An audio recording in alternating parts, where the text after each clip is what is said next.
Yo, what is up, guys? So today we're going to go over bass music mixing tips. This is something that I've seen a lot of people request recently. So what we're going to do is we're going to go over a few songs, kind of analyze them, and I'm going to point out some main ideas when it comes to mixing bass music. And then we'll make a little 4-bar loop to demonstrate some of these techniques and approaches.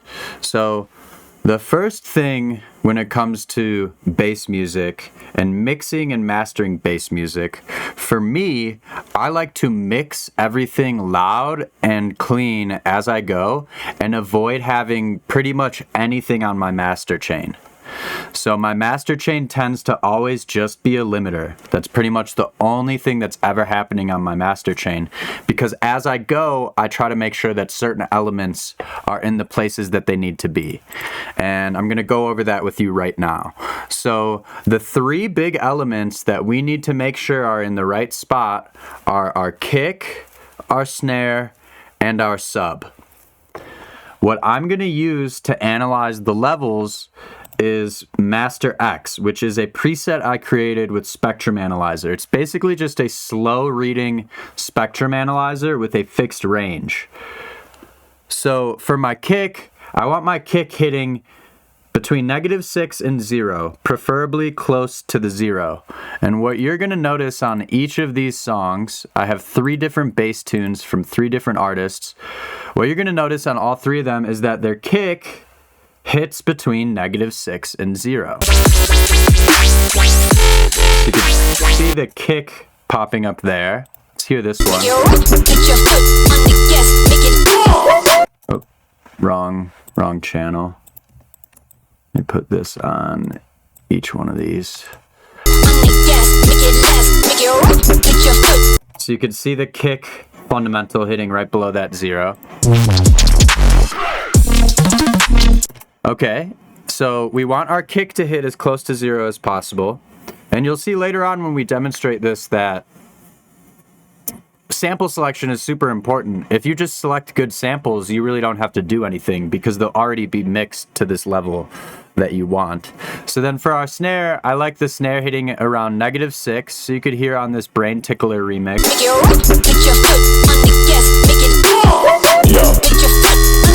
can see right here is that snare fundamental hitting right at -6. And then you'll notice the sub is always hitting right around 0 as well. So we want our kick at 0, our sub at 0, and our snare at -6. And then we can kind of use our ears and trust our gut with other elements, and if they're too loud or too quiet in comparison to our kick, snare, and sub. Because once we get the kick, snare, and sub to the loudest level that they can be and get them in the spot that they need to be, we could kind of match everything else in reference to that. Hope that makes sense. So another thing you're going to notice on all these tracks is there's no stereo below about 150 hertz. Stereo is basically just the difference between our left and right speakers, and it creates a sensation that our sound is in a space. So if each speaker is playing the same exact thing at the same exact time, we have a mono signal. If the left speaker is playing something slightly different from the right, we have a stereo signal, and it will kind of create a space. So below 100, you'll notice on all these songs there's no stereo. The lighter green is our stereo signal.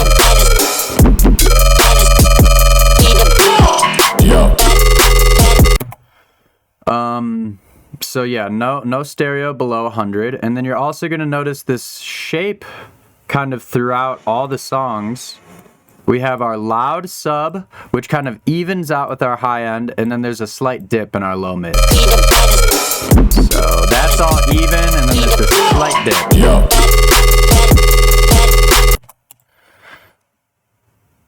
So yeah, those are honestly the main things I'm paying attention to as I'm mixing. So let's go ahead and demonstrate this from scratch. So let's get a kick.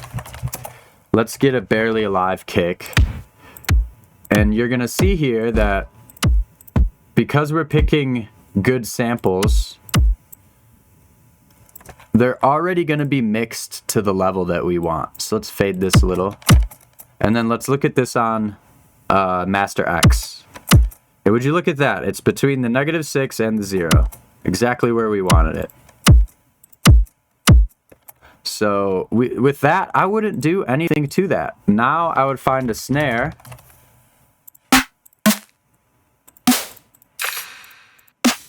I like that snare. And then if we look at this on Master X, we'll notice our fundamental is hitting a little past -6. So this could be a little too loud for my taste.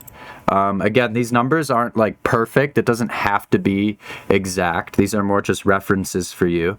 But what I would do here is maybe just tame the fundamental a little bit and then boost some of these other important frequencies. Kind of bring it back out.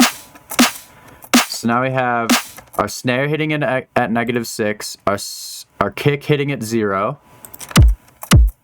And now we need to create a sub. And with the sub, we want it to be something that is as close to 0 as possible without sounding bad. So let's get a bass note here. And with operator, we can draw in the frequencies, which is really cool. So if we put Master X on here, I want my fundamental sine wave to be right below 0. Look at that, it already is. We can always just mess with the volume and things like that to get it right where we want it. And then with my sub, I like having the third harmonic. This is going to help it be more audible on phone speakers, headphones, things like that. And it will just give your sub more of an umph overall. So if we go ahead and draw in the third harmonic here, I want to raise the third harmonic until I start seeing it peep up above -18. So now we could see that third harmonic is right here, just peeping out. But now we notice we're going over 0. Things are clipping. So let's bring this down in volume and just find that sweet spot where it's right below the 0, but it's not going over it.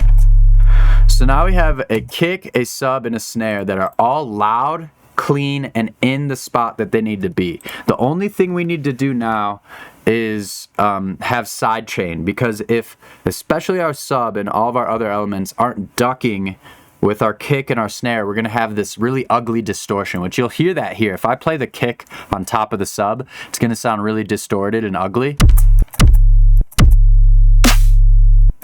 So the way we can fix that is with sidechain compression. So I like to use M Audio Ducker because it makes it super simple. All I got to do here is select my input. I'm going to do the kick. Let's duplicate this, and let's do one from the snare. And now we can see for the kick and the snare, the volume is ducking on our sub. So if you can get these three elements nice and loud, nice and clean, and sidechain properly, it's a lot easier to just add elements on top. And again, keeping in mind that we don't want any stereo below 100. We also don't want frequencies below 100 clashing with our kick and sub. So say I add a bass sound on top of this sub. So let's say we have a preset. Just do something random.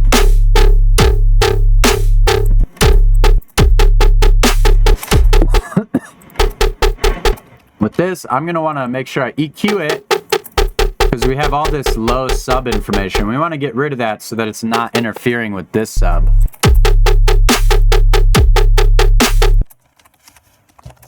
So if we had a top loop.